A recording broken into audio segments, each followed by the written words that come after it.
not defensive about it.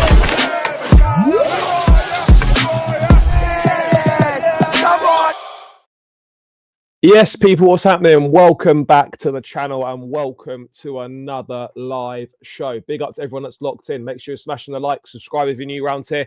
All of that good stuff, guys. And Dan will be joining me very, very shortly. And people, there is plenty to dive into, as always, with Chelsea. We're playing Legia Warsaw today, second leg of the Conference League quarterfinal, second leg with a 3-0 advantage. Very much a foregone conclusion, I believe, but we've got loads of news to dive into, people. We've got the latest on Moises Caicedo, who is on Al Nassr's shortlist. We've got Chelsea's stance on his future. We've also got the latest on Andrey Santos, with reportedly Chelsea and Strasbourg agreeing to wait until the end of the season before deciding on his future. We've also got news that Renato Vega is set to be available for around £30 million this summer.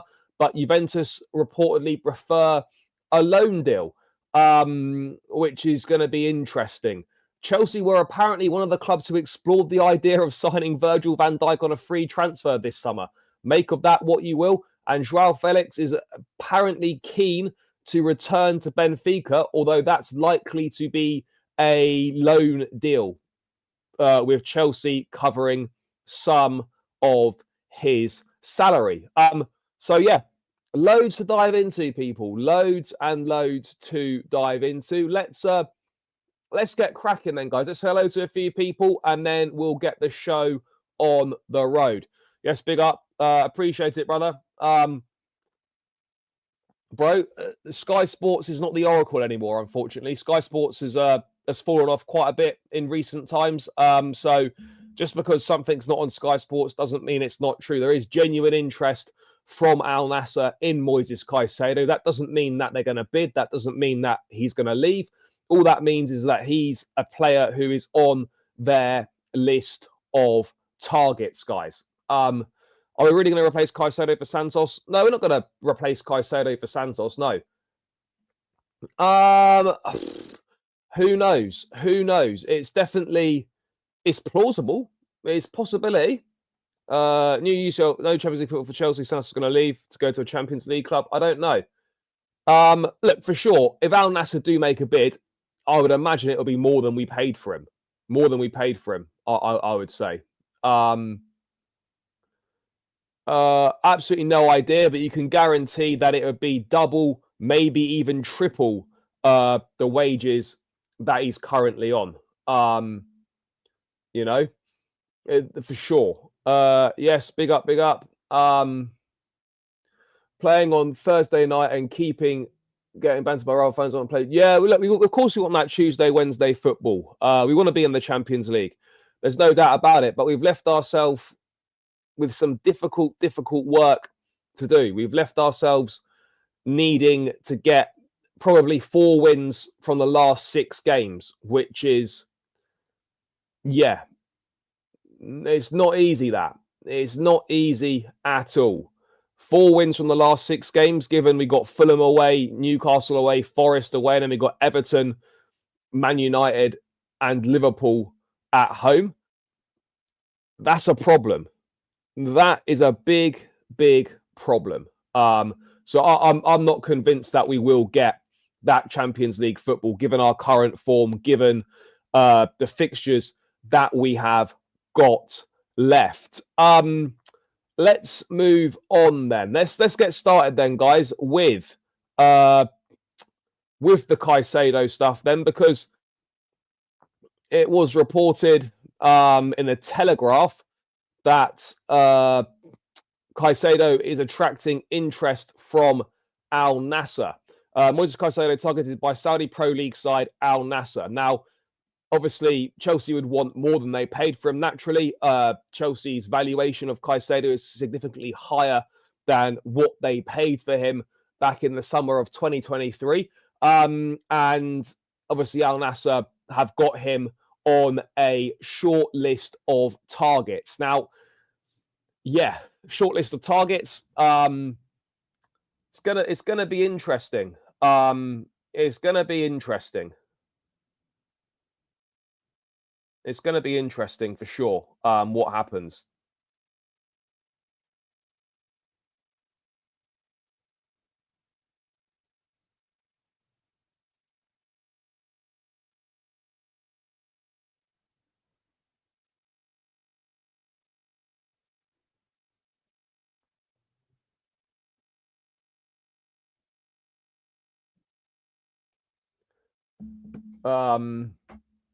But look, Chelsea's stance is very clear. Look, naturally, Saudi Pro League, they're going to be ambitious. They're going to be ambitious. They're going to be targeting all sorts of players. They're going to have all sorts of players on their shortlist this summer. And there's going to be big names on there. And they're going to be ambitious. And they've got big, big targets of making the Pro League one of the top 5 or 6 leagues in the world. And that means getting some of the best players. And they're going to target some of the best players. And for this league, money is no option. Money is no option whatsoever. So I'm not saying that Caicedo is going to leave. I think it's clear that he wants to stay in England. He's happy in England. He wants to play in the Premier League and whatnot.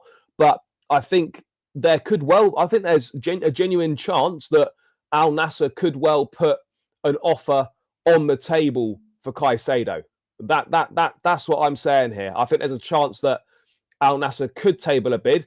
I don't know how much they go for. We saw that they were prepared to spend almost 100 million on Mitoma. I think there was a bid for like 70 or 80 million pounds in January for Al Nassr for Karu Mitoma, which is mental.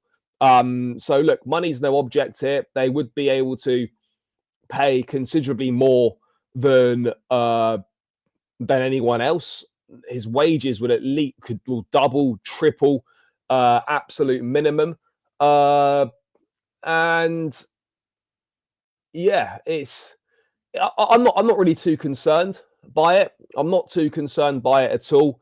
I think we're in with a good shot. Unless the only way Caicedo leaves Chelsea for Saudi is if he wants out. That's literally the only way, because Chelsea, even if Chelsea accepted a bid, it still comes down to whether the player wants to leave or not. And I don't get the impression that Caicedo is looking to leave the football club after just 2 seasons. I don't get that at all. Now, am I saying, would Chelsea accept a bid? If 150 million pounds was put on the table for Caicedo, I wouldn't be surprised if Chelsea accepted. Now, accepting a bid doesn't mean a player's going, because you've got to agree personal terms and the player's got to want the move. But I wouldn't be surprised if an offer of that money were to come in, and this is purely hypothetical and purely speculative, but if an offer of 150 million pounds was to come in for Caicedo, then I reckon Chelsea would potentially accept that. I think they'd accept it. In my view, I reckon they'd accept it. But Chelsea's stance is very clear on this. Very clear on this. Where is it? Let me just find it. Chelsea have no plans to sell Moises Caicedo despite genuine interest from Al Nassr. 115 million pounds paid, and the valuation is significantly higher now. Yeah, I agree. I think that Caicedo now 115, he's probably worth at least 130. In the eyes of Chelsea, he's 23 years of age, one of the best midfielders in the Premier League this season. I would say arguably the best midfielder in the league this season, in my personal opinion. I don't think there's been many better than him. People will say Declan Rice, but look, Declan Rice is obviously outstanding against Real Madrid in both legs. But over the course of the season, I don't think he's been like, oh my God, outstanding. Caicedo has been exceptional this season. Don't think he gets the credit he deserves, because he's obviously playing in a Chelsea side that are struggling right now. But other than that, he has been phenomenal. He has been absolutely phenomenal. And he is probably our most important player. I know people will say Cole Palmer, but I actually think that Caicedo is Chelsea's most important player. I think he's more important than Cole Palmer. There's no natural alternative to Caicedo in the squad right now. Dan, how are we doing, bro? You good? Yeah, all good. Sorry about that one, Charlie, but no, I'm here brother, now. Yeah, don't worry, mate. It's all good. It's all good. But I'm just quickly going through a bit of the Caicedo Al Nassr Where's situation. that come from? Do you know what it is, mate? I was just saying that, like, when money's no ambition for a league, that these lot can do whatever they want. They can target whoever they want to target, and they can put whatever money they want on the table for any player. So this to me is not a surprise that Saudi sides would be looking at Chelsea players, would be looking at Caicedo. But I think people get very confused between a player being on a club shortlist and not understanding that there are multiple steps to go from being shortlisted as a target to actually playing for that team. Yeah, definitely. And I think what is happening, obviously, with the links when players are sort of being touted for a Saudi Arabian move is that they've got to test the water with every player they can who's high profile. And eventually they'll get the odd John Duran who's open to the move at a young age. And then they spend the big bucks on him and bring him over. So they've got to throw the stories out there into the press, see if the player's tempted by it. If they are, then they move. You've got to think where people like Caicedo have come from as a young guy growing up. They didn't come from anything. So to have a move and the money that's sort of put on the table with transfers like that, you can see why they could potentially be tempted. But I don't think he'll go, to be honest with you. I think his trajectory right now is moving in the right direction, that he's got to stay in top European football.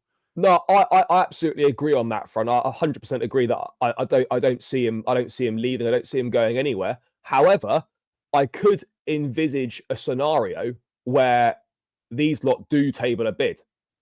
Like, I wouldn't be surprised. We saw it. We saw that they were prepared to spend almost 80 million quid upwards on Mitoma at Brighton in January. Like, I really wouldn't be surprised if Al Nassr put 120, 130, maybe even 150 million on the table. Now, obviously, even if Chelsea accepted, the player still has to want to go. So there's even a fee agreed doesn't really mean much. But let's be hypothetical here. If an offer of 150 was put on the table, do you think Chelsea accept? I don't know. To make profit on a player that cost you 115, 120 million is kind of crazy, isn't it? So there's a world where I think, unfortunately, the people at the top of the club would start to wonder. I think a lot of it does, like we said already, is that maybe a lot of it comes down to the player, because the contract is so long and because the player does have power in that situation. The club, I mean, what do they do? Banish him? Banish one of our best players of the season again if they really want to force him out? I don't see him doing that, to be honest. But maybe money talks, maybe. Yeah, it's a tricky one, but I to be honest, I'm not seeing an awful lot of legs in this one. As you said, they're just going to be they want to bring more players in their prime, develop the league, make the league better, get younger players in. As you said, you've got to test the waters with as many players as you can, and it's a little bit like our transfer policy. You throw enough stuff out there, you're going to get what you are going to get a few. So. Yeah, I would say I wouldn't say it's a nothing story. I think the interest is legit, but in terms of Caicedo not being a Chelsea player next season, I think there's virtually zero chance of that, unless for whatever reason he decides that he wants out because he can't say no to the money that's on offer. But in terms of midfielder that should be here next season, but for some reason it still seems undecided, Andrey Santos. It's a bit of a weird one because all the reports were saying that he's going to be a key part of the project next season. He said himself that, no one's spoken to him from Chelsea, which I don't think is unusual, by the way. He's on loan. He's having a great season. Maybe you discuss it at the end of the season. Reports coming out yesterday saying that nothing's been decided yet, and Chelsea and Strasbourg are going to decide at the end of the season what they're going to do. And this decision's been delayed because they're waiting to see which European competitions each club are in. And then there's been a follow-up report saying that Andrey Santos is going to be assessed by Enzo Maresca at the Club World Cup this summer before a decision is taken. Now, I would have thought, mate, for me, this is a pretty obvious decision. I don't understand why it's not already been decided that he's going to be part of the squad and why there needs to be an assessment. Like, what if he doesn't do well at the Club World Cup?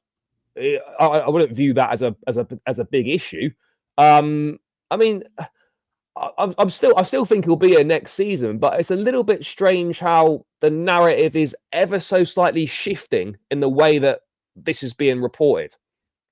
Yeah, I agree. This is concerning for me because I think he's had an unbelievable season. I think he's been right up there in terms of especially young players in Europe. He's been mixing it with the very Yeah. best in terms of numbers. And I just think if he was not already a Chelsea player, we would be throwing unbelievable money at him to bring him Oh, in. So 100%. why on earth is he not walking into the side? Well, it's because there's obviously a slight potential, I think, that they could be wondering if the sort of like a Saudi offer comes in for someone like him, could they make a lot of money on him? So look, I absolutely think he should be nailed on to be part of Chelsea's first team next season, especially the Club World Cup. It's the sort of competition where I actually see him doing well in.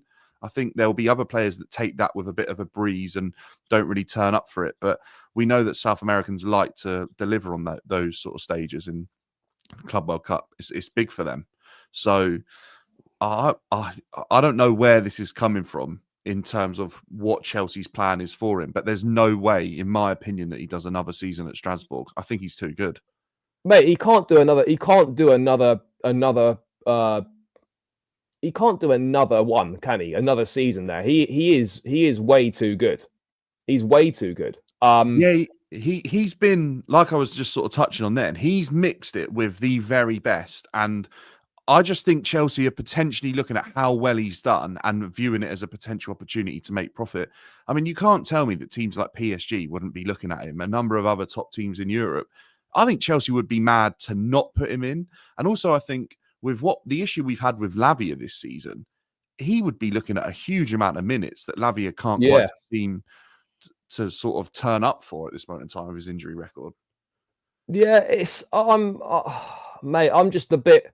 I don't want to say I'm confused by it because I think that's not quite the right word. But I don't know.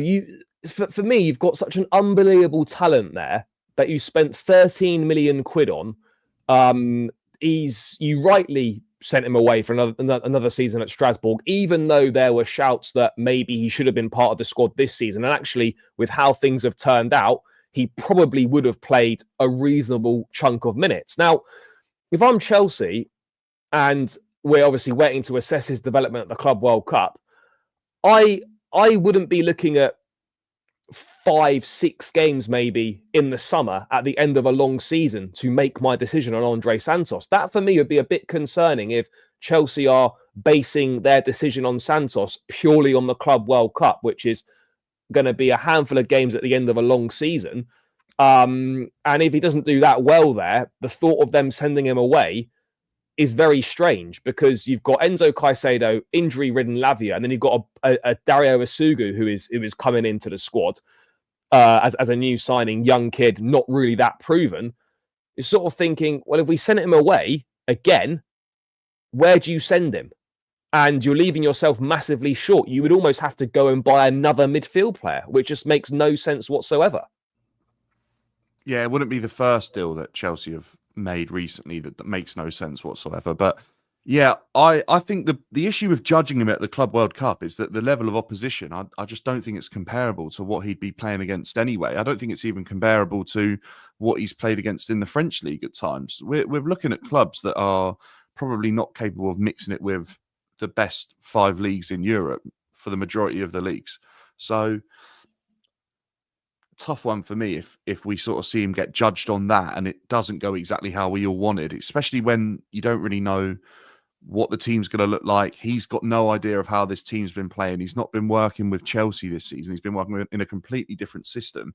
I think that would be an incredibly tough environment for him to come into and have to literally decide his fate at the club off of maximum 5, 6 games. Yeah, no, mate, I absolutely agree. I mean, there's for me, this is not a decision here. This is just not a decision that even needs to be thought about. I mean, don't get me wrong, there's going to be interest in him. We already know that there are big clubs interested in him. Mate, can you see a potential scenario, and this would be mental, by the way, but could you see a potential scenario, right, where Chelsea miss out on Champions League, which I think is likely, but Strasbourg qualify for the Champions League, that he'd want to stay there based on playing Champions League football? Yeah, probably. If Chelsea feel like that, they can afford to do that, and his value will go up off the back of next season if they get Champions League football. then potentially why not? If you're a young player and you've sort of been, he's been given the armband at Strasbourg. They obviously It's see him and mental view for a him as a loanee as well, isn't it? That. highly important figure. Look, why would you not play in the Champions League if you get the opportunity to? Because I don't think he's going to have that chance next season to play in the Champions League for Chelsea. I think that is pretty much something that's probably going to be our European hopes are probably based on how well we do in the Conference League, and it'll be Europa League football, hopefully. So, look, you're never going to turn down the Champions League if the opportunity's there, unless there's a real incentive to come and play for Chelsea. No, mate, I absolutely agree on that. I mean, let's wait and see. Obviously, it looks like the decision will be Chelsea's, regardless. You know, that's going to be down to Chelsea what they want to do. Obviously, Santos is going to have a say in what he wants to do. But yeah, it's just, I mean, I'm not panicking, but it is slightly concerning that a decision has not been made, and they're still yet to decide about it, and just the narrative of the reporting is ever so slightly changing. But it's going to be one to watch. Let's wait and see what happens. But I mean, it wouldn't be the first time Chelsea have done something stupid, but I don't think we would be this stupid. But with Chelsea, I also think, Charlie, just to add up, yeah, with how it's been for Blueco at Strasbourg, it's been incredibly touchy and not really a smooth process for them. If they were to come out now whilst they're still fighting for a really, really decent finish in Ligue 1, I think that could be disastrous for them to sort of say, like, look, he's not going to stay. They need to wait till it's quiet. There's no fans in the stadium. They can't sort of feel the effect and the noise of it and do it when it's quiet, like we've seen them do with us. And they've made huge announcement when there's been no fans at the stadium. Yeah. I think we'd see potentially an announcement following suit over there, to be Mate, honest. I also think that's one of the main reasons they didn't bring him back in January, because the relationship between Blueco and the Strasbourg fans is not great. They're having a good season.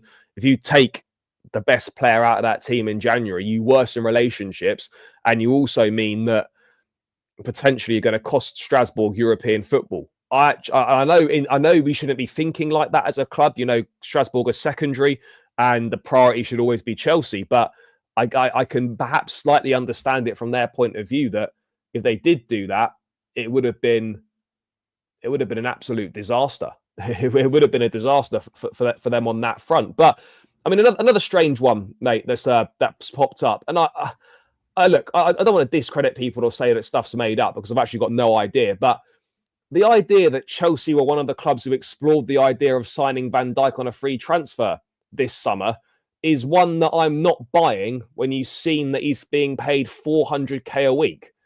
And we were never going to offer that. Now, Chelsea have had success with this sort of signing in the past, in terms of Thiago Silva on a free and whatnot.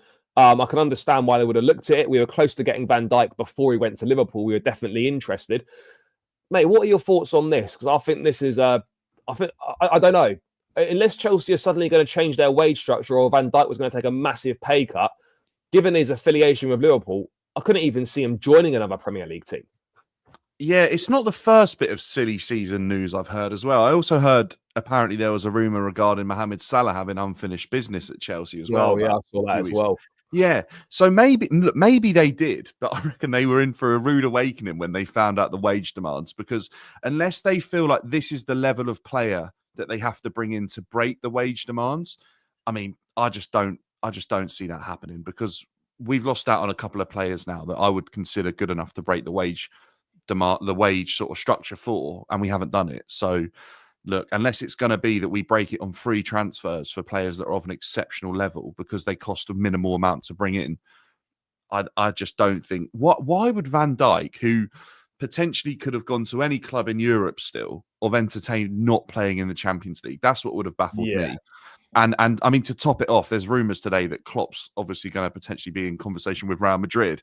I think him and Salah must be thinking we signed a week too soon, because had they known he was potentially going to Real Madrid, I mean, they probably would have jumped at that. Could have changed it. Yeah, I mean, if Klopp had been announced at Real Madrid, Van Dijk potentially could have put his deal off. But yeah, I mean, this is a strange one for me. I don't get it, but I mean, it just goes to show that, like, it's hard to avoid the feeling that Chelsea's transfer strategy is just all over the gaff, because if you signed Van Dijk on a free transfer, don't get me wrong, by the way, I wouldn't be hating it at all. But if you signed Van Dijk on a free transfer, that literally goes against everything you've done for the last 3 years. Now, don't get me wrong, we need to add experience. We need to have a slight shift in the policy, but it would be a bit strange, and it would be strange to do it on a player of that age. If you were going to do it, you'd be looking at doing it on a top striker. Look, 2 years of Van Dijk, maybe that would be good for Chelsea.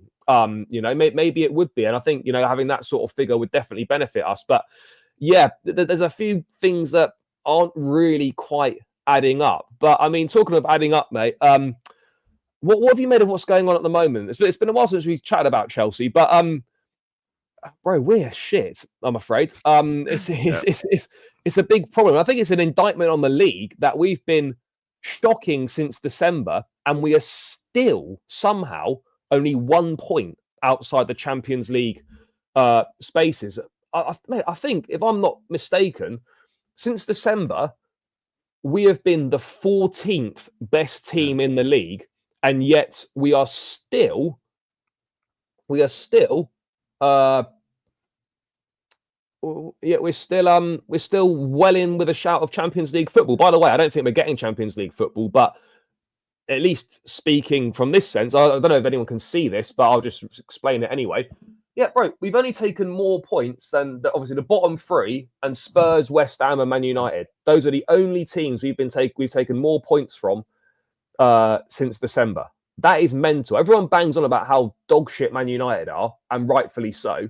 Mate, we've taken 4 points more than Man United. Yeah. What have we got? Maybe like 6 wins in our last 15 games or something? Five wins in the last 16. We've got 20 points from the last 16 games with a -1 goal difference. We've been so diabolical, Charlie. Like it's been so bad since that game where we could have gone top of the league against Everton, and we sort of drew that. And I feel like we've just whimpered away, to be honest with you. I've been so underwhelmed by Maresca's second half of the season. I think the things he said in the media are, I think, almost nothing short of disgraceful. I think in terms of mentality and setting that sort of level and standard for the dressing room, I think he's really handled that poorly.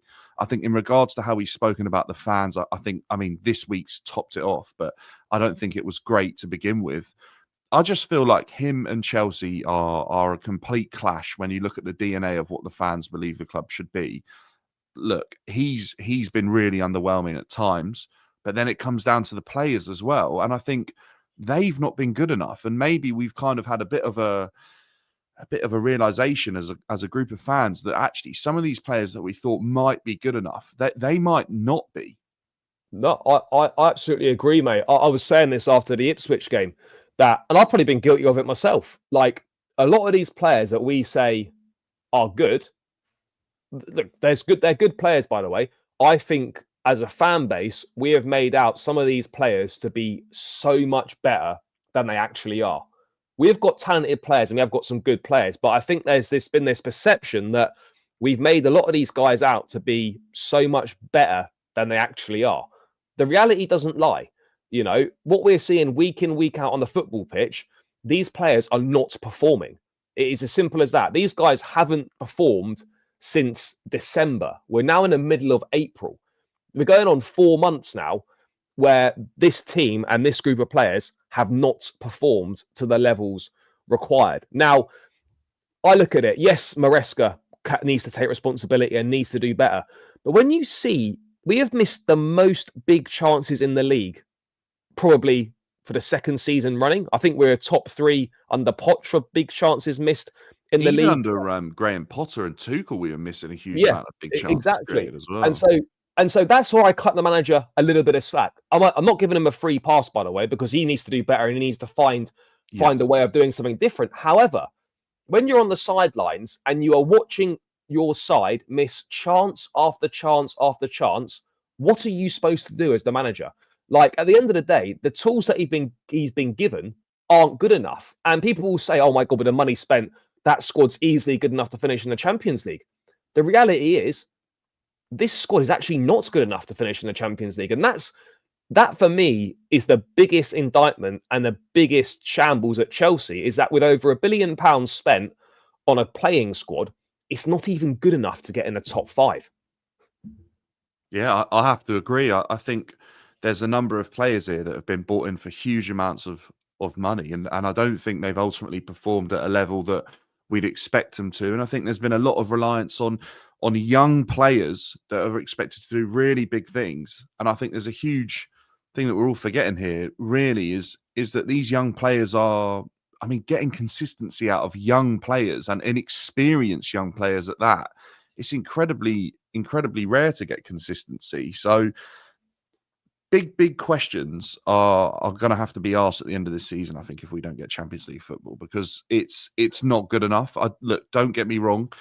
I think the players are probably not good enough, but it goes way above that, doesn't it, in terms of recruitment and expectations of what these players might be able to do. I mean, a lot of pressure's been put on players like Levi Colwell. A lot of pressure's been put on players like Cole Palmer, who actually, when you think about what he was brought in to do, was nowhere near the level that he ultimately has ended up sort of being held in regard at Chelsea. He was never brought in to be the star man, and he ultimately put himself there off the back of unbelievable performances in a system that suited him. But now we're sort of looking at him to sort of get us out of trouble again like we did last season. But there's a number of other players that have been brought in to be the star player, and I don't think they've been there at the level they should be. Yeah, no, mate, I absolutely hear what you are saying. It's mental. It's absolutely mental what's going on. And rightfully, by the way, his job should be safe. And I know people might think, oh, that's mad. The only way that I'm on board with Maresca going is if the directors go as well. That is the only way I'll be the manager out. Because, as we said, it is absolutely useless going through another managerial change if these two clowns are going to be the same guys picking the next manager. So for me, even if Maresca misses out on Champions League football, even if we have a poor season, let's win the Conference League, we miss out on Champions League football, playing Europa League football next season. We need that continuity in the dugout. The only way I'm accepting a managerial change is that the directors go as well, because when people say, "I'll get the manager out," are you putting your trust in these directors to pick another manager? Because they would have picked Potter, failed. They would have picked Pochettino, failed. They would have picked Maresca, failed. Why on earth would they deserve another opportunity at picking a manager? By the way, big up to LB for the raid. Thanks a lot, brother. What are your thoughts, Dan? Because for me, like, that's the only way we should be entertaining a managerial change is if the directors go. Yeah, I hear you. I think the directors will show at the end of this season where their levels of acceptance are in regards to standards and what they think, because I think Maresca's fallen below it. I think the way any Chelsea manager that has his team in the form guide for that length of time at 14th, from like in and around teams like Tottenham, Manchester United, it's not good enough. And I ultimately think that he's going to prove that he isn't good enough over time. But right now, I agree, is that if they sack him, who on earth are they going to bring in? Because time and time again now, they've proven to us that they've not been able to make a solid decision. They've thrown away a number of targets that have gone on to prove that they're at a way higher level than what we've currently got. I think Enrique kind of jumps to mind that was one, obviously, that he wanted in before that Real Madrid game and after Potter, wasn't it? And they kind of said no, went for Lampard till the end of the season, and he didn't take too well to that. I think it's kind of frustrating, but I don't see the sporting directors going anywhere unless the owners view this season as a if we don't win the Conference League and we don't get Champions League football, that might be enough to assess what are they doing. Yeah, but this is a good point here from Vic, because rightfully we criticize directors, but ultimately in the eyes of the club, they're doing those guys are doing exactly what Eghbali wants them to do. So why on earth would he get rid of them? But then he wouldn't. He wouldn't. But then you have to think of it from a perspective where you're like, well, hang on a second. At what point, we always hear about performance reviews for the manager, performance reviews for various members of staff.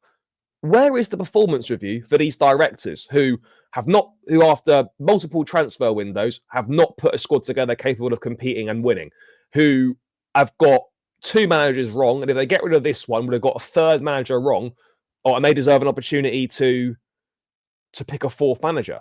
It's honestly, bro, it's absolutely ridiculous. And then you've got the fan base as well. And obviously there's different sections of the fan base and whatnot.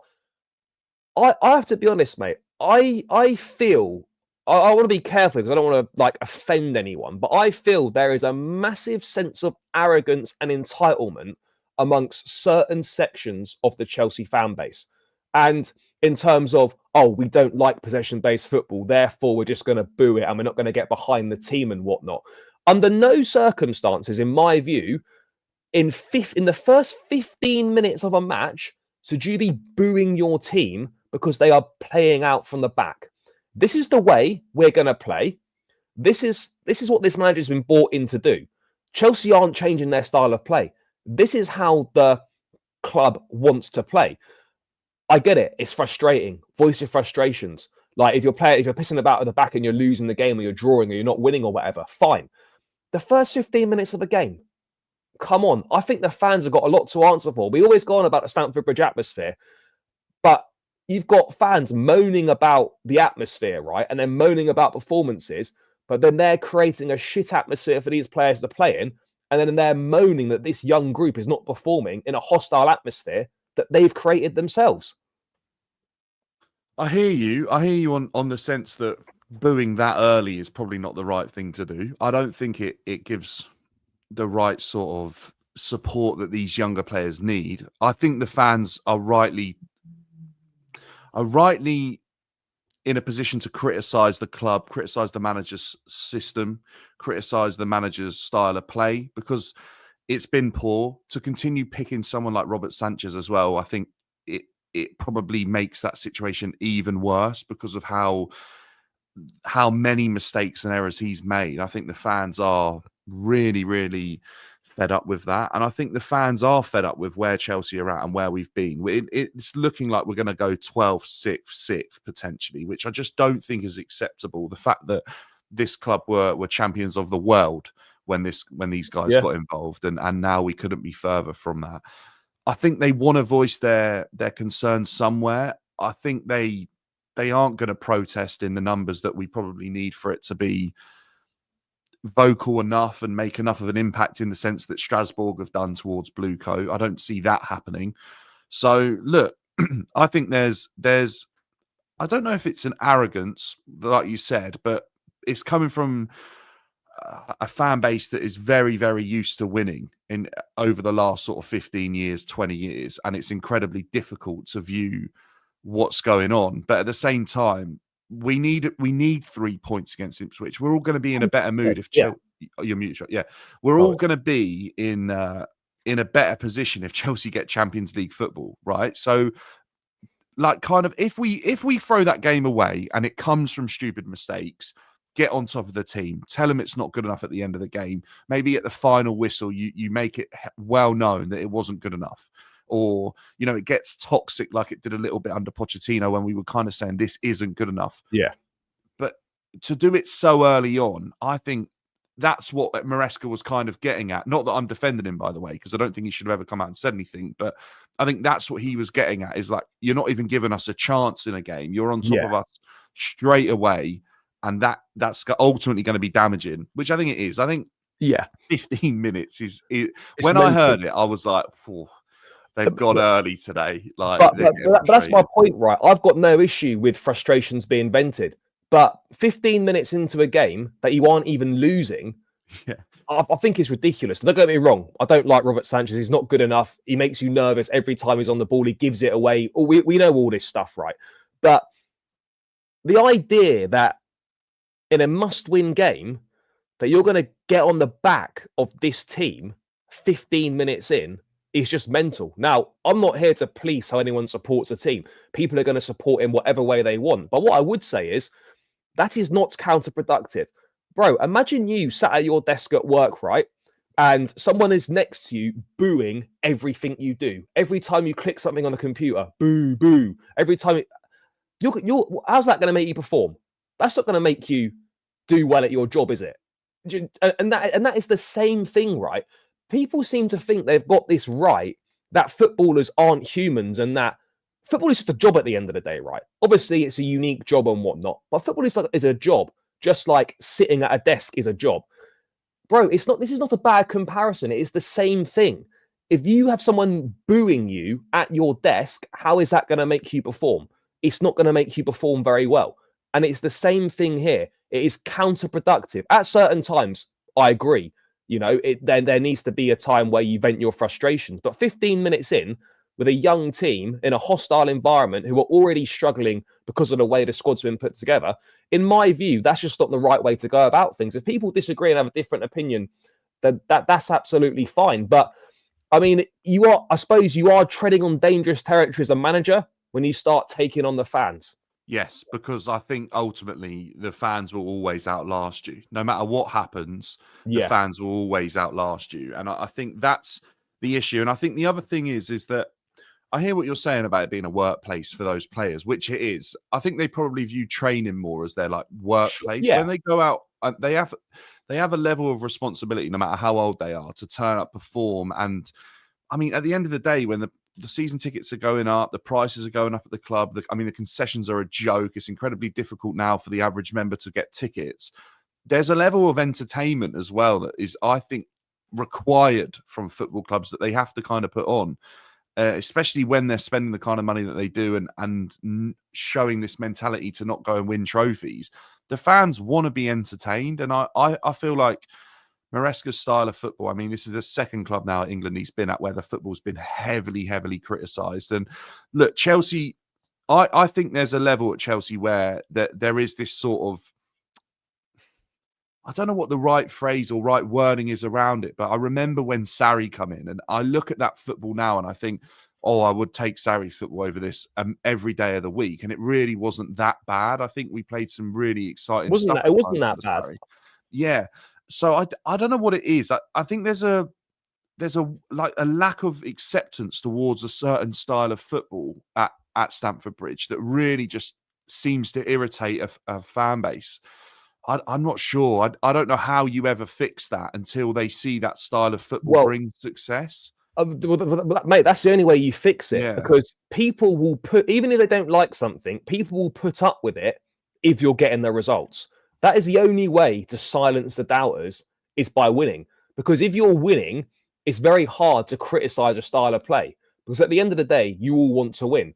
I think if we had to watch this every week, this style of football, but we won every game 1-0 or 2-1 and we won the league, no one cares. The only reason this is getting highlighted is because we're not getting the results. At the end of the day, I don't give a shit how we play. I don't care if we play 8 at the back, 1 in midfield, 1 up front. If we win, I don't care if we play 4-3-3. I don't care. Like, you want, as a fan, you want to win. Sure, you want to be entertained and win. If you can get both, fantastic. But it doesn't always work like that. And for me personally, I want to see my team win rather than being entertained. If I can do both, fine. But I'm never going to walk away from a match. Oh, we lost 4-3. It doesn't matter. But I was entertained, so that's all right.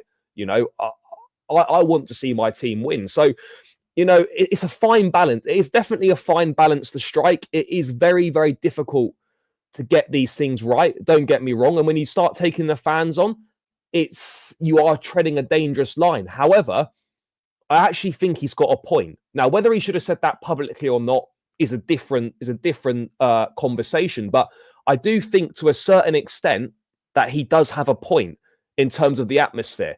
Bro, how many years are we even speaking about atmosphere at Stamford Bridge? It's terrible. Everyone knows it's terrible. And yet fans are taking an active decision early on in a game to make the atmosphere even worse. That's where I'm not on board with it. Yeah, I agree with you, because I think there are some sort of supporters in the ground that are trying to do everything they can to up the atmosphere and bring it to a level that helps the team. And then I think there's certain supporters that are, I don't know, maybe they're spoiled, maybe they're just sort of stuck in their ways around how important winning is. And I hear what you're saying, because as a club, we've not really had like this sort of set system in place that this is how Chelsea play. This is the style of football. We've had a number of different managers play different systems, different styles, and we've won. Always the be all and end all was trying to win and win as much as we could at Chelsea, wasn't it, over the last sort of 20 years? So 100%.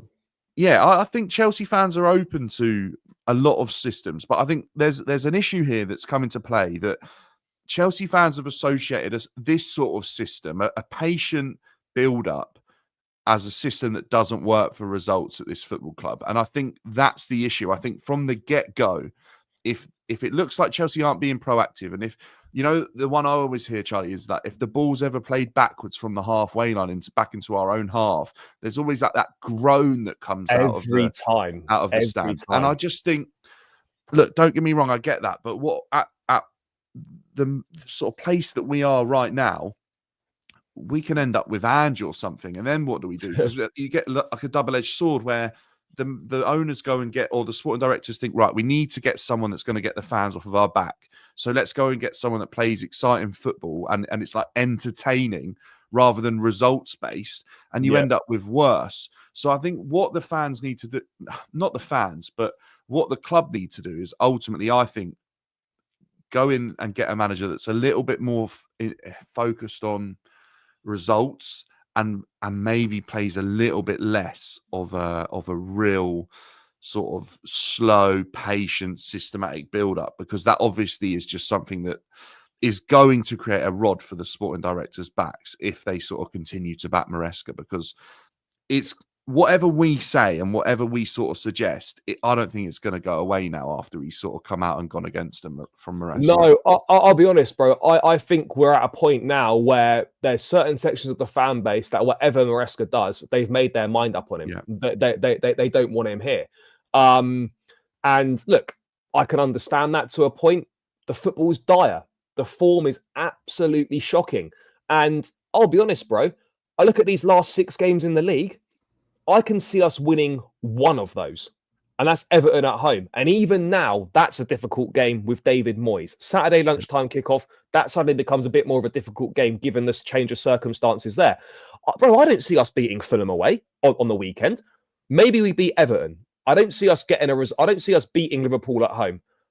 I don't see us beating Man United at home just because our record's so poor against them in general in the Premier League. And then Newcastle or Forest away. Are you mad? We're not winning either of them games. And I just look at it and, mate, how fucked do you think we're going to be if we miss out on Champions League football for a 3rd year running? Do you see that affecting the transfer budget? I mean, we're going to sell, obviously, a lot of players to fund our moves anyway, so maybe it won't make too much of an impact on that sense. But I get the feeling, bro, that if we miss out again, I wouldn't be surprised if one reasonably big player was sold this summer to make up for it, and if others potentially started to want out. Yeah, I agree. I think there's a number of players here that were sort of signed with the promise of this team reaching the Champions League and playing in it consistently over a very long period of time. Hence why they sign these massive contracts. So yeah, I think players will start to become a little bit frustrated at the fact. I mean, we already saw that sort of cryptic story from Cole Palmer, and Cole Palmer is one of the names that's been touted about as a player that wouldn't probably stick around long if we didn't get Champions League football, because of the level he's sort of got to in terms of his hype and what we've seen him do on a football pitch. So potentially there are players there that could want out. I mean, I don't know how many players are going to be content with playing like Europa League football. They'll probably view that as progression, as a ownership that we've stepped up into the next level of Europe. But for me, at what point do Chelsea start to sort of feel the impact of not getting Champions League football? And I think it's when there's a financial impact that really hits. You know, right now, I mean, it's almost beneficial that we don't get it, because there's talks about UEFA not accepting the sale of the women's team. There's talks about obviously every season we've been sort of failing to attract a front of shirt sponsor, which is another massive hit for Chelsea if we don't get it, because I feel like we need Champions League football to attract the biggest sponsors that we sort of feel meet our valuation. They want to sign a lucrative deal. Like, when it annoys me when people say, oh, they couldn't get a shirt sponsor. No, we could have got a shirt sponsor this season. Probably could have got a 10 million one. Yeah, you know, but they want to sign a lucrative multi-year deal. They're holding the value. Like, this is what teams like Barcelona have done in the past. They hold the value of what they feel that's worth, and if people aren't willing to pay it, they go without it and make the money up elsewhere. And I feel like that's the sort of situation Chelsea are going to find themselves in, is that we're going to continuously have to keep trying to sell products or put valuations on things. But bro, they're going to run out of assets. This is the thing. Yeah, well, they start making them up, don't they? Which is Yeah. what Barcelona have done. They've Yeah. ultimately Barcelona have basically gambled and are the sort of prime example of what Chelsea could potentially be in if we continue to not do well enough. But the only thing is, Barcelona are pretty much guaranteed Champions League football season in, season out, and Chelsea aren't because of the competitive of the Premier League. But bro, don't get me wrong, I want to be in the Champions League next season. Yes, but part of me feels, mate, if we were in the Champions League this season, mate, we would have got embarrassed with the squad that we've got right now. We would have been embarrassed in the Champions League this season. And I also feel, mate, even if we somehow scrape top 5 this season, if we don't have an unbelievable summer window, the Champions League next season will be a massive struggle for us as well. Like, don't get me wrong, getting back into the Champions League, fantastic. But this idea that we're going to compete in the Champions League straight away, mate, if we're in the Champions League next season, I think we maybe get last 16, absolute best, you get a quarter final. But the idea of Chelsea being anywhere near competing at a level with, bro, we've watched the games this week. We're nowhere near Arsenal. We're nowhere near PSG. We're nowhere near Barcelona. We're nowhere near an Inter Milan.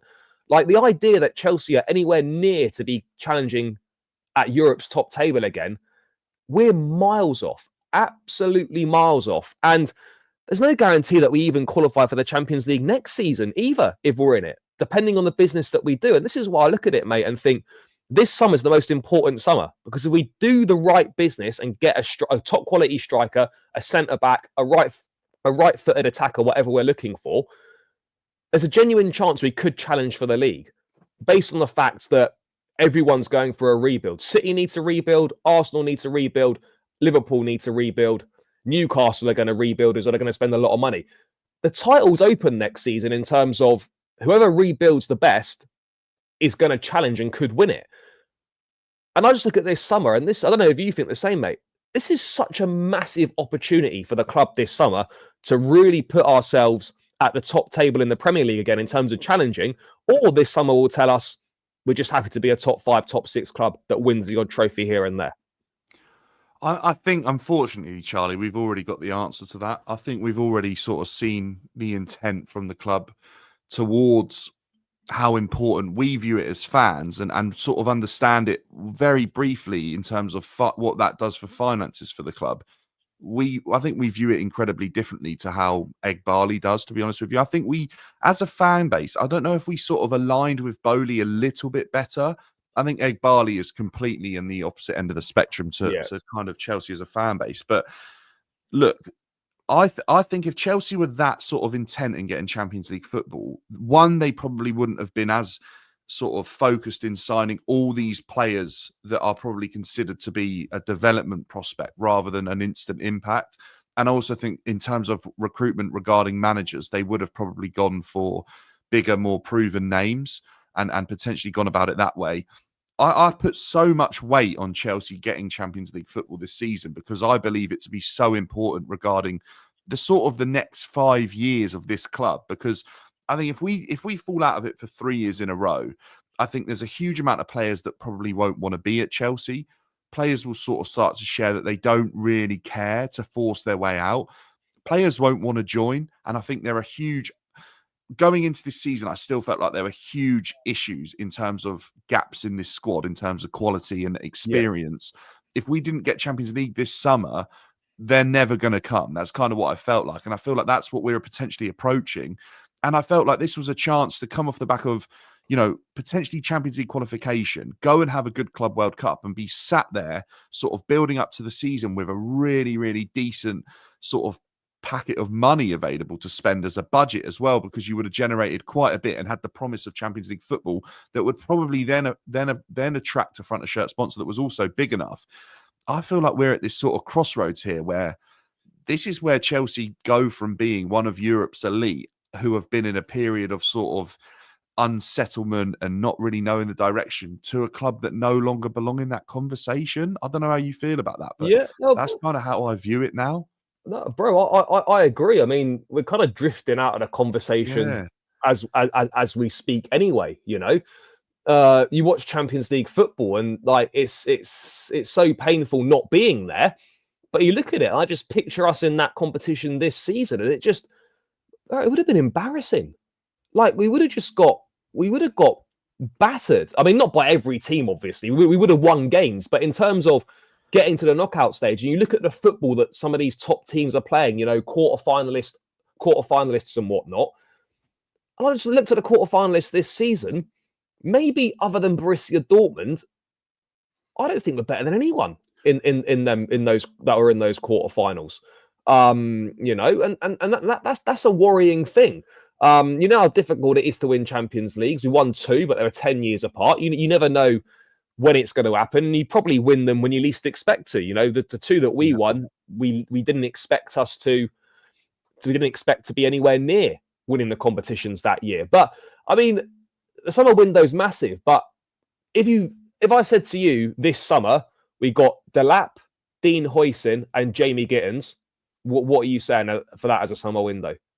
I think it would be below the level. I think they're exciting players, but I still think it just doesn't solve the glaring issues that are at Chelsea right now. We're relying on players to have consistency.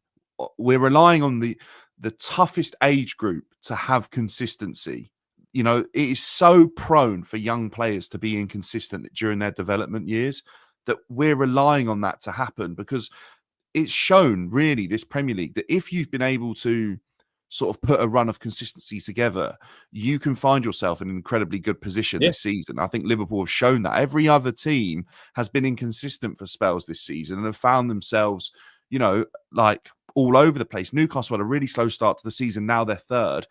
If Chelsea had been consistent this season, I think we could have been in that conversation with Liverpool. If we'd had the mentality to really go and fight for it. And I think we saw these players, as much as we criticised them a little bit earlier on, we've seen these players play at a level that is 100 times better than where they're currently playing at the moment. Definitely. And look, I worry that we're gonna sort of drift off into that sort of period of time that United have had for the last decade, where we might have the odd, approach. But I really think, Charlie, that even though it might have been a little bit embarrassing getting Champions League football, the benefit you get from being a Champions League team is probably better. 2 seasons being a little bit below the standard, but still making 100 million just because you qualify for the Champions League knockout phases changes what the club can do. And I think financially, we wouldn't have had to sell the women's team if that had been the case. I agree. I mean, just on European football, how beneficial as a learning experience do you think this Conference League campaign's been for this group? Because I've been thinking about this. I think to a certain extent, I think it's been beneficial in terms of we've played in some hostile atmospheres, Copenhagen away, Warsaw away, and whatnot. That's a good learning experience. I don't really think they've learned much in terms of the level of opposition that's been played, because it's very poor. We have to be honest. It's not what we're used to playing against. How beneficial in the long run do you think this will be? Because if let's say by a miracle we're playing Champions League football next season, I'm not sure really whether this Conference League campaign has really prepared this squad to play Champions League football, or at least to be ready for it. Do you think it's been of any benefit at all? Yeah, yes and no. I feel like because they found it so easy at times, maybe, but I've got a couple of issues with it. Whereas when we qualified for it, I felt like, if we get Conference League, whereas it looked like we weren't going to get any European football last season, I felt like we could go and win this competition, get a bit of European pedigree, get these young players understanding what it is to win at Chelsea Football Club, build up that sort of winning feeling. But hopefully that would go hand in hand with us maybe doing something domestically, or at least putting together a team that is good enough to sort of comfortably get Champions League football, or be in the mix and sort of fall into that, 4th, 5th position quite comfortably, and make sure you've done enough, not fight for it potentially in the last couple of games. So the fact that we're sort of wilting away on one sort of side of the spectrum, but maybe we'll just win this because it's almost winnable for Chelsea by default, I just feel like they've not taken much from it. And a number of players that have played in this Conference League for us, are barely going to be part of the club going forwards. They've already been moved on, like 5 of them. A number of them are youngsters who have really, got a real tough pathway to be getting more minutes in the team than what they already are at the moment, which is pretty limited. Especially if we get Champions League football, I don't think they'll see many minutes at all. I'm talking about the likes of Acheampong, Tyreek George. I think they're going to... Ransaki, and even the young striker that's played a bit, and Mark D. Yeah, I think they're going to see incredibly limited minutes if you're playing Champions League football. If no João chance, bro. Felix couldn't get enough minutes in the team. So, yeah, look, I don't know what it's done for us, really, when I felt like potentially it might be really helpful if we carried on an upwards trajectory. But I just feel like the longer we've had Enzo at the helm, the more the team's regressed over a period of time. You've got. Well, it's facts. We've got worse, bro. The longer we've been here, the worse we've got. It kind of takes off any achievement of winning that Conference League, because I think Chelsea, we probably won't really view that as much of an achievement as a fan base because of the lack of test we've had going through it. I almost wish, Charlie, that we'd got the harder side of the draw, and we'd got Lazio, or we'd got Fiorentina, we'd got a Betis in the run-in, and thrown a Copenhagen, because they're obviously intimidating atmospheres, but the teams come with a little bit more of a test. The fact that we could play a European semi-final on any level, and it could be against Rapid Vienna or a team beginning with D that I really don't know. Djurgårdens or something in Sweden. Yeah. Bro, I looked where they were in the Swedish league the other day. Bro, they're 7th in the Swedish league. 7th, yeah. Like, this is what I mean. What does, apart from if you get over the line and win a European trophy and you understand what it is to win against, if you play Lazio, Betis or Fiorentina, someone like that, I don't really see what else we can take from this Conference League. I thought I probably overrated it a little bit, to be honest with you, of what I felt it could do for the team. No, bro, I absolutely agree. Going to go for another 5-10 minutes tops. We'll just discuss the Legia Warsaw game. Guys, over 130 in the building. Make sure you're smashing that like button. We're not even on 50 likes yet, people. That is poor. So run those likes up. Subscribe to the channel if you're new round here as well. Would greatly appreciate it. Seeing a few new names in the chat. So, guys, make sure you subscribe and get involved in the chat. And, yeah, run the likes up, people. Nowhere near enough likes for the amount of people that are in the building. So please do that. It does massively help out. Yeah, bro, to round out, Conference League tonight, second leg. It's a dead rubber game. Really important we got the job done in the first leg, because it means we can rest players now for the game against Fulham on Sunday. I mean, we rested players kind of for the first leg as well, and it didn't really work out too well against Ipswich, but it's a good position to be in that we don't have to play these first teamers. This to me feels like it's going to be a bit of a weird game tonight in terms of just the feeling surrounding it. It's almost like one of them where it's going to be a bit of a training game sort of thing.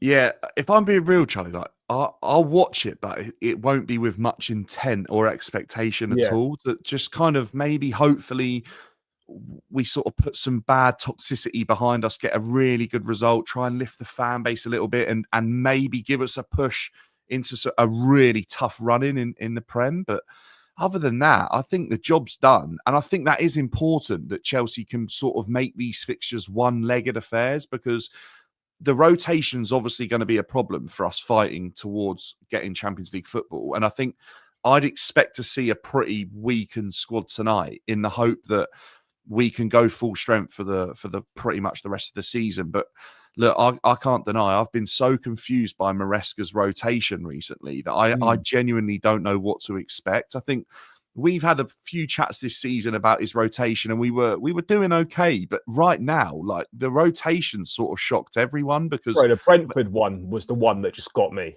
Yeah. I mean, me and Nina were saying, like, what was the point of that if they're not going to play and start in the next game, when a number of them weren't sort of dealing with muscular fatigue or injuries that we were aware of that had been put out there as a fan base? I mean, every game's must win for Chelsea right now.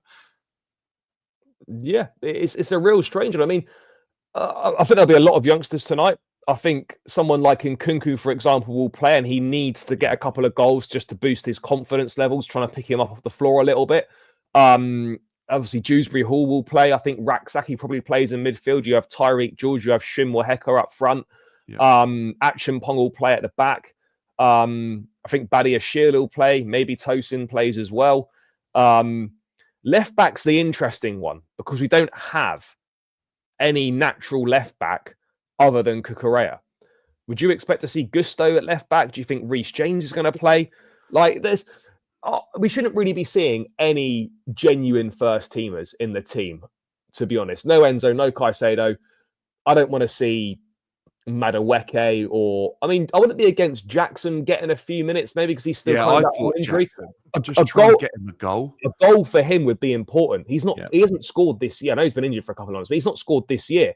The same with Nkunku. You're sort of thinking, even if you give Jackson 20 minutes, get him a goal, and that could spark him into life. I almost feel like maybe we do need to see him. Do you know what? If Jackson got 60 minutes tonight and got a couple of goals, I'd take it. I know there's a risk there, obviously, with him only just returning from injury, but we need goals in this side drastically, and we need Cole Palmer or Jackson to sort of break the duck they're in and get a bit of confidence. And to be honest with you, I'm not bothered about Nkunku anymore. I think his future's done. Yeah. I think he's been so underwhelming, and I think the way he's applied himself to playing at a position's been disgraceful, actually. But because I know he's frustrated, but ultimately I think there's a level of minimum application you have to get to, and he hasn't. Oh yeah. I think ultimately, if Jackson was to play and maybe he gets minutes, get himself level, like building up his fitness and get some goals. Jackson on the form that he started the season into finish, I actually think whether or not you like Maresca or not, actually probably gets Chelsea Champions League football. If Jackson hits the form that he started the season with, I think he was that good. So I'd play him. I honestly, if Nkunku didn't play another minute for the club, Charlie, I honestly wouldn't be bothered. Oh, I wouldn't be bothered either, mate. And in terms of left back, I mean, it probably won't happen, but I don't see why you couldn't potentially play. Maybe you play one of the centre midfielders in an inverted role and almost just kind of play it as a three at the back. And like, I'm not saying that you would, but to try and rest Cucurella, I think would be better than actually playing him, because he probably won't play, but Gusto is another one you can't really afford to keep playing, but he might. I mean, I wouldn't be surprised if, I'll be honest, mate, Reece was left on the bench on Sunday. I don't know why. I really wouldn't be surprised, bro, if Reece James started tonight. And it just doesn't make any sense to be starting him tonight. Why would you? Has he played left back this season in the Conference League? He has played. Yeah, he has played. Yeah. He could play left back. Yeah, Badiashile could play left back. But I mean, bro, do you think Reece James will play? I mean, it's all a bit weird around James at the moment. No, he didn't come on at all against Ipswich, which I thought was surprising. He started against Warsaw in the first leg, come off early in the second half, in the first 10 minutes, I think. You think, I'll rest him, no problem. It's still. Do you know what I think? When he went away with England and he sort of spoke about Tuchel and that, I think Maresca's really taken offence to that, and I think the club did too, considering ITV had to remove the interview. He played 90 minutes for England as well. Yeah, and he showed his class, and I think he showed that quite obviously he's not a centre midfielder or probably not a centre back, to be honest with you, but. Look, I think to be honest, I don't think Reece fits into Maresca's system, and I think with Reece sort of saying that, I think Maresca's sort of taken a hit there in terms of his ego a little bit, how he spoke about Tuchel. Did you hear what Gusto said yesterday in the presser? That the role that he's playing is completely different to what he's used to, and it has affected him. Let me just bring up the exact quote, so I don't want to misquote him, but he was saying about how different the role has been and that it has affected him. And it's not a surprise because, mate, when you see Hakimi and Nuno Mendes for PSG popping up, scoring goals, and you're thinking, Reece James has got the quality to do that. Reece James has got the quality to be in those positions that Hakimi took up for that goal at Villa Park the other night, He's better than them, Charlie. That's the thing. He is better than them. Yeah, he is. Let me just find it. Whilst you're finding it, Charlie, I just think that there's a number of players here that have regressed under Maresca, and I think maybe it's not like his fault as a coach, but I think the system ultimately hasn't helped them to progress, and I think that is one of the most concerning things for me that I've seen this season is the amount of players that I think have regressed rather than sort of developed to another level that they should have done this season. I think we could get double figures potentially of players that are worse than them. I agree, but I also think the reason for that is the system change. And yes. Gusto was saying that it's completely different compared to last year. That's the coach's plan. I just tried to give my best. He's like, Reece as well plays the same way. We just want to help the team, whatever. But there's no denying this way of playing does not suit Gusto, and it doesn't suit Reece James. Yeah. Mate, the amount of games that I've seen with Reece this season where the guy hardly gets past the halfway line and he barely puts any crosses into the box. It's mental. I also think with times with how high Gusto's inverted as well, it's not suited Cole Palmer. It's not suited Nkunku. Because he's It's not suited Enzo Fernandez. Remember when he put Gusto in it, like into like the 10 role, Yeah, and Cucurella picks up that space as well. Like, I know Cucurella scored a few goals, but those guys are picking up the spaces that Cole Palmer wants to be filling. yeah. Like, They're almost going too high, aren't they? Yeah. Why? I'm not a manager, but why is a fullback finding himself in the fucking number 10 position? Who's never scored a goal, by the way, in terms of Gusto. He's never got a goal. Yeah. It baffles me, Charlie, and I think that's the one thing that it took Poch a really long time to sort of work out the right system for all these players, because he was given them all at once. And I ultimately think he didn't deal with it very well. But eventually, I think he finally found a system that got the best out of, most of the players. He had the striker doing his job. Yeah. He had Cole Palmer flying. Towards the end of the season, he was getting a bit of a tune out of Nkunku, a bit of tune out of the wingers. He was getting a tune out of at least Caicedo. I'm not sure he ever really suddenly was like a man reborn. Obviously, Conor Gallagher finished the season really well. I think right back, Gusto had an unbelievable season, as did Reece in moments when he played. I think he was really good. I think centre-backs wise, look, defensively, we weren't great under Pochettino. Well, mate, we let in 63 goals. Like, as a club record amount of goals. We changed our and I think that's also been something that's happened a lot under Maresca, but we changed our centre-backs so much. And ultimately, we've done that a lot this season as well. And then I think left-back wise, he eventually found what worked for Cucurella, and he decided that Sanchez wasn't best. And I think it took Poch way too long, but that's a hell of a lot of problems to solve and give players time to prove themselves or not. Ultimately, I'm not saying that Pochettino should have stayed, and I don't think he ever really should have got the job, but we ripped all of that up with Maresca coming in, and now I almost feel a little bit for Maresca, because in a way, he's trying to play this system that he hasn't got the right tools for the job in a way. So I think we're at this awful point where we've kind of bought players for a system that Poch eventually found to be working.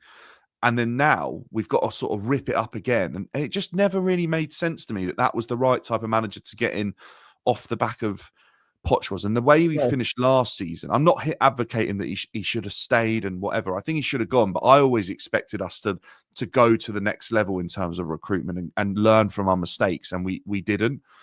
And now, ultimately, so many players have regressed, like I was saying, probably because of the system not suiting them as players, that we're in this really weird position now. Well, what do we offload these players now, or do we kind of rebuild again? Yeah, bro, we're in a tough spot right now. There's no denying it. The gaffer, I think, needs to be here next season, just from a continuity standpoint. So do you, Charlie, if he is, which I kind of agree with, because I feel like we've had such an issue in terms of chopping, changing recruitment more than we ever have, because it used to come with results. Now it isn't. If he stays, do a number of players like Reece James, Gusto, players that do not fit this system, and Nkunku, I think of I'm not saying Cole Palmer, but Cole Palmer, I don't think is happy right now. Do a number of these players think I'm going? Well, I mean, Nkunku is gone regardless, really. Yeah. I think we know that. The fullback situation is really difficult, because you look at Chelsea and there are Reece James, one of our best players, and you want to play a system that's going to get the best out of him. By the way, James has still played well in this system this season when he has played, but this system, because there's no overlapping fullbacks, this limits one of our best players to not really being able to offer very much.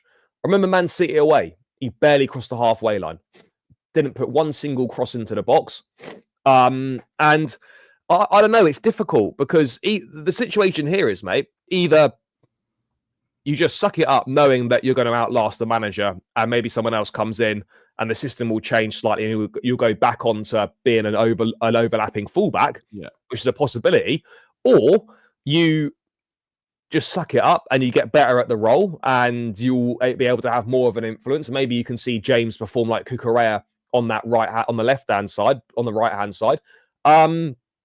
But it is a problem, mate. And if things don't change, you can absolutely see players starting to have second thoughts. You are right, though. He hasn't got all the tools that he needs. There's gaping holes in the squad.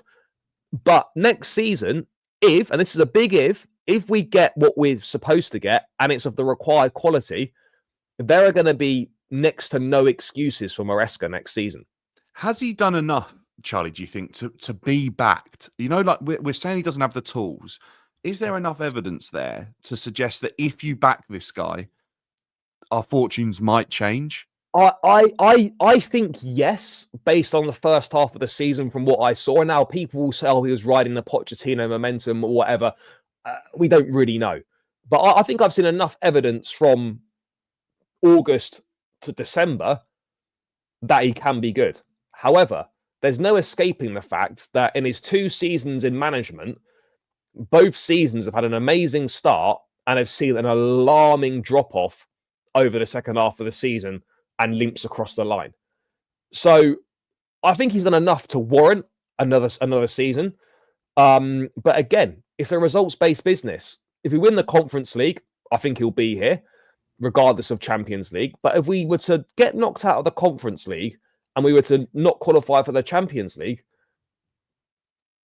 even though I would want the manager to stay for continuity reasons, it is impossible to make an argument for him to stay under those circumstances. So for me, bro, I think he's done just about enough, in my view, to warrant another season. But he has to be backed. You gave this guy a 5-year contract. If you do not back him in the transfer window and you set the expectations you set, do not be surprised when he doesn't meet them, because he needs to be backed. You backed him with a 5-year deal. You've said this is your guy. You believe that he can be one of the best managers in the industry, is what the briefings have said. So go and prove that. Go and show you believe in him. Like, whether this guy's the right manager or not, the club with their actions think he is. So go and treat him like he's the right guy, spend the money and give him what he needs, and let's see what happens. Yeah, I hear that in terms of him and his tools. I kind of feel like we've now seen such an extended period of time where he's gone so far away from that football we saw at the beginning. Yeah. Is it ever coming back? That's kind of how I feel, because I agree, I almost think if I was the manager and I was in his shoes, I would think, what's changed here? What am I doing differently? And I know it's incredibly tough when you're in that role to kind of take the view out a little bit and go, what am I doing differently? But I'd look at that football at the start of the season and think, wow, my team was unplayable at times. Mate, we were How so do I good. get back there? Because ultimately, nothing's changed in terms of the personnel that he's got. I actually think that, unfortunately, the longer it's been influenced by whatever he's been saying in training and asking the team to do, is kind of rubbed off in the wrong way. I almost feel like a lot of people said it was Poch's momentum. I'm kind of the two. I think he actually found this incredible, maybe by luck more than judgment, but he almost found this incredible blend of the ruthlessness and like unrelentless running of Pochettino's system and transitional based play, along with his possession based style. He found this perfect hybrid of the two that actually worked so well for this young team. I agree, but I also think it's funny, right? When you look at our games, a lot of our games have been best when teams have come out and attacked us and left space in behind, and we've played and we've obviously taken advantage on the transition. Where we struggle, and I think we've improved to an extent. This has been a problem for years. We struggle against teams that sit deep. Look how much better we play this season when teams come out and play against us. We've played a lot better. So it's the same problem, is that we still struggle to play well when teams sit deep. And that's not a Maresca issue. Obviously, it's a Maresca issue now because he's in charge. Yeah. But that's been an issue for the last 3, 4, 5 Chelsea managers. And I think that's why ultimately I think that's why there's this change towards this slower build-up, because I think he wants to almost tease teams out of their shape. You know, like Sarri would pass it back to draw teams out.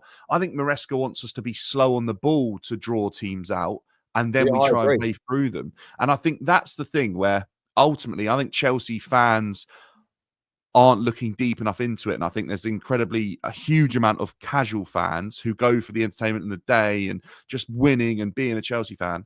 because they love the club, and I'm not saying they don't, but I don't think they look into it to that sort of detail of what he's trying to do, and they're not willing to give him the patience. But at the end of the day, if you're not winning, ultimately it's like you're trying something, but it isn't working. So at what point do you go, you know what, failed experiment, let's try something else? But it's just frustrating, Charlie. I can't believe we're sat here after some of the chats we had earlier on in the season that we now might not get Champions League football, man. I honestly thought we were flying. Yeah, honestly, mate, it was almost, I would almost say it was almost a shoo-in just before Christmas that we would get it. And then literally since that defeat to Fulham on Boxing Day, nothing's been the same. Now, don't get me wrong, and it goes back to recruitment. If we'd signed a top quality number 9, that would have made a massive difference. And we wouldn't be 14th in the form table since December, because a top quality number 9 would have stuck some of them chances away, which would have turned draws into wins and losses into draws. So again, it does go back to a recruitment issue. But at the same time, bro, the worst thing is, like, every time we play a game, I don't expect us to win. Obviously, tonight's different, but I don't expect us to win in the league, because in 4 months, nothing has changed. We are getting exactly the same performances. In the last 4 months, we haven't beaten a team above 15th. We've beaten West Ham, Wolves, Southampton, and Spurs. Yeah, it's not great. It's not good. It's not good, mate. There's no way of dressing it up. So, I mean, yeah, look, we could do a miracle in the last 6 games, win 4 of them, and get top 5. I hope we do. I hope we do as well. Just because of the club, you know, I want us to be in the Champions League. I want us to win games. I hate seeing us lose. And I think people get the wrong idea when you criticize people. They kind of think, oh, no, you want that to happen. It's like, no, we don't.